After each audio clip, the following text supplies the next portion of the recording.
گاوی یعقوب ان کو ہلاک کر دیا ہے. جبکہ آج جو دن بھر کی جو کارروائیاں ہیں اس میں بیت اللہیہ میں ایک بار پھر بڑے پیمانے پر وہاں پر قتل عام کیا گیا ہے اسرائیلی فورسز کی جانب سے، جس میں 143 سے زائد جو عام شہری ہے وہ شہید ہو چکے ہیں. بہت بڑی ڈیولپمنٹ. جبالیہ میں القسام بریگیڈ کی جانب سے ایک مرکاوا ٹینک کو تباہ کیا گیا، جس میں 4 افراد وہاں پر ہلاک ہو گئے ہیں اسرائیلی فورسز کے.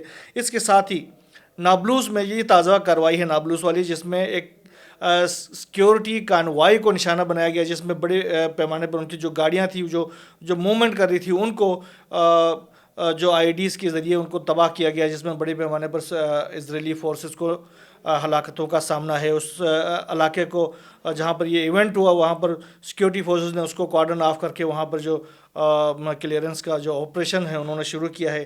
ایک کو تازہ خبر جو انتہائی تازہ ہے، جو اس وقت ہم آپ سے یہ ولاگ شیئر کر رہے ہیں، اس وقت کی یہ کارروائی ہے، یہ ہوئی ہے رفح میں. اور ایک بس صرف اتنا ہی لکھا گیا ہے جو اسرائیلی میڈیا کے اندر کی ایک انتہائی سیریس ایونٹ ہوا ہے، انسیڈنٹ ہوا ہے رفح میں اسرائیلی فورسز کے ساتھ. یہ ابھی تازہ کارروائی ہے، اس کی تفصیلات آئیں گے، جس میں جب اسرائیلی فورسز یا اسرائیلی میڈیا جب یہ دعویٰ کرتی ہے کہ ایک سیریس انسیڈنٹ ہوا ہے تو اس میں بڑے پیمانے پر اسرائیلی فورسز کی ہلاکتیں ہوتی ہیں.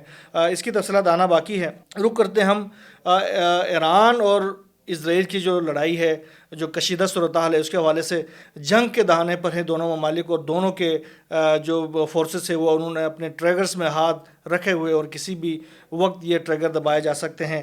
اسرائیل کے اوپر حملے کے حوالے سے ایران کی جو وزیر دفاع ہے انہوں نے ایک بڑا سٹیٹمنٹ آج جاری کیا. انہوں نے کہا کہ اگر اسرائیل ہمارے کسی صحرا کے اوپر بھی کوئی تیر پھینکتا ہے تو ہم اس کو خالی جانے نہیں دیں گے، اس کا بدلہ ہم اسرائیل سے ہر صورت میں لے لیں گے. تو اب تو اسرائیل نے ایک بڑی کارروائی کی ہے. اسرائیل کو ہمارے آپریشن وعدہ صادق 3 کا انتظار کرنا پڑے گا اور وہ ان قریب اسرائیل کو تباہی سے دوچار کر دے گا. اس کے ساتھ ہی ایڈمرل سیاری ہیں، انہوں نے کہا ہے کہ یہ ایک انکشاف بھی ہے، اس میں آپ اس کو نوٹ کر لیجئے گا. انہوں نے کہا کہ عراق کی جو آسمان ہے، انہوں نے کہا کہ وہ ہفتے میں وہ اس ہفتے انہوں نے کہا کہ پورے 25 دن تک وہ اسرائیل کے جو طیارے تھے وہ عراق کے فضا میں موجود تھے، وہ ایران کے اوپر حملہ کرنے کی کوشش کر رہے تھے، لیکن ان کو اس تمام تر انتظار کے باوجود بھی ایران کے اوپر حملہ کرنے کا موقع نہیں ملا. اور آخرکار جو اسرائیلی فورسز ہیں انہوں نے تقریباً 100 کلومیٹر دور سے میزائل داغے اور وہاں سے ہی رفو چکر ہو گئے. تو یہ ایڈمرل سیاری نے آج یہ انکشاف کیا ہے کہ آپ اندازہ لگائیں کہ 25 دنوں سے عراق کے فضا میں آئے ہوئے ہیں اسرائیلی طیارے، کیونکہ عراق کی جو فضائی حدود ہے وہ سارے امریکہ کے ہاتھ میں ہے، تو امریکہ ان کی سہولت کاری کر رہا تھا. تو 25 دنوں سے پہلے سے ان کو لا کے وہاں پر انسٹال کیا گیا تھا. لیکن ایران کے جو دفاعی نظام نے اس خطرناک ایک حصار کو ایران کے ارد گرد پھیلایا ہوا تھا کہ یہ جو مغربی میڈیا، مغربی جو وہ ہیں دفاعی تجزیہ کار ہیں، وہ سب بھی حیران ہے کہ بلکہ اس میں ایک انکشاف بھی کیا گیا ہے کہ جب ہم یہ اسرائیلی فورسز کی جانب سے انکشاف کیا گیا، جب ہم ان کے ایران کے حدود کے قریب پہنچے ہیں تو ایک غیر معلوم نامعلوم قسم کا ایک دفاعی حصار تھا ایران کے گرد، ان تمام سرحدوں کے گرد ایک دفاعی حصار تھا جو ہم پہچان نہیں سکے، لیکن وہ ہمارے لیے بہت ہی خطرہ کریٹ کر رہا تھا. اگر ہمارے جہاز چلے جاتے اس حصار کو عبور کرنے کی کوشش کرتے، ایون F-35 بھی اس حصار کو عبور کرنے کی کوشش کرتے تو اس کو بھی نقصان کا سامنا کرنا پڑتا تھا. لہٰذا ہم نے یہ جو ایران کی فضائی حدود کو پار کرنے کا جو ہمارا ارادہ تھا وہ ہم نے ترک کر لیا اور ہم راستے سے ہی واپس چلے گئے. تو یہ اندازہ لگائیں کہ ایران نے جس طریقے سے جو ایک فضائی دفاع کا جو ایک ڈیٹرنس پیدا کیا ہے، یہ ایک انپریسیڈنٹڈ ہے.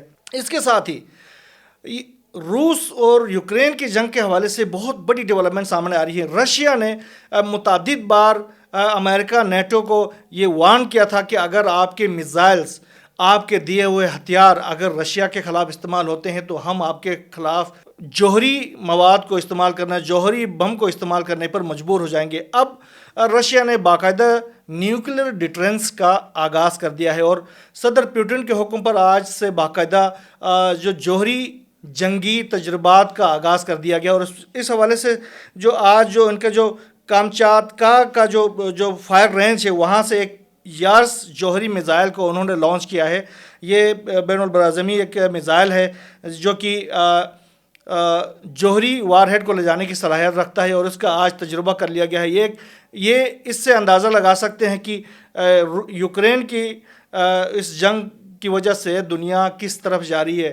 آج رشیا نے باقاعدہ بتا دیا کہ ہم نیوکلیئر اٹیک کرنے کے اوپر مجبور ہو جائیں گے اگر امریکہ اور نیٹو کے جو ہتھیار ہیں وہ اگر رشیا کے خلاف استعمال ہوتے۔ اس کے ساتھ ہی رشین جو پریزیڈنٹ ہے پوٹین، انہوں نے کہا ہے کہ جیو پولیٹیکل کشیدگی میں اضافے اور نئے خطرات کو مد نظر رکھتے ہوئے جدید فوج اور دفاعی نظام کی اہمیت کئی گنا بڑھ جاتی ہے۔ ایٹمی ہتھیاروں کا استعمال ملک کی سالمیت کو یقینی بنانے کے لیے ضروری اقدام شمار ہوتا ہے، یہ پوٹین کا کہنا ہے۔ اور اس کا ساتھ ہی وہ یہ کہتا ہے کہ ہم ڈیٹرنس کو برقرار رکھنے کی کوشش جاری رکھیں گے، یہ صدر پوٹین کا کہنا ہے۔ اس کے ساتھ ہی امریکی میڈیا کے اندر ایک اور چیز سامنے آ رہی ہے، وہاں پر کچھ اشارے آ رہے ہیں، اس میں یہ کہا جا رہا ہے کہ یوکرین گر رہا ہے، یوکرین سرنڈر کر رہا ہے۔ تو یہ بھی ایک بڑی ڈیولپمنٹ ہے، یوکرین سرنڈر کیوں کر رہا ہے، کیوں سارا جو ویسٹ یوکرین کے ساتھ ہے، امریکہ ویسٹ یوکرین کے ساتھ ہے، نیٹو یوکرین کے ساتھ ہے، اس کے ساتھ ہی آپ کا جنوبی کوریا یوکرین کے ساتھ ہے، جاپان کی ہمدردیاں یوکرین کے ساتھ ہے، اور یوکرین پھر بھی کولیپس کر رہا۔ تو یہ اندازہ لگائیں کہ رشیا نے کس طرح امریکہ اور اس کے جو حواریوں کو گھٹنے ٹیکنے پر مجبور کیا ہے۔ اس کے ساتھ ہی ایک بڑا سیریس ایونٹ برطانیہ کی سرزمین سے سامنے آیا، جہاں پر مشرقی برطانیہ کے علاقے میں ایک نیوکلیئر آبدوز کو آگ لگ گئی ہے۔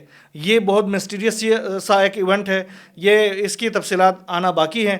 ابھی تازہ ترین اپڈیٹس اتنی ہی آئی ہے کہ اس نیوکلیئر آبدوز کو آگ لگی ہے، یہ آگ لگائی گئی ہے، یہ آگ لگی ہے ایک ایسے موقع پر جب دنیا تیسری جنگ عظیم کے دانے پر ہے، اور ایک محفوظ ملک کے آبدوز کو، اور وہ بھی جوہری آبدوز کو آگ لگ جانا، یہ کوئی معمولی بات نہیں ہے۔ اس کی تفصیلات جو آتی رہیں گی انشاءاللہ وہ آپ سے شیئر کریں گے۔ یہاں بس اتنا ہی، اللہ حافظ۔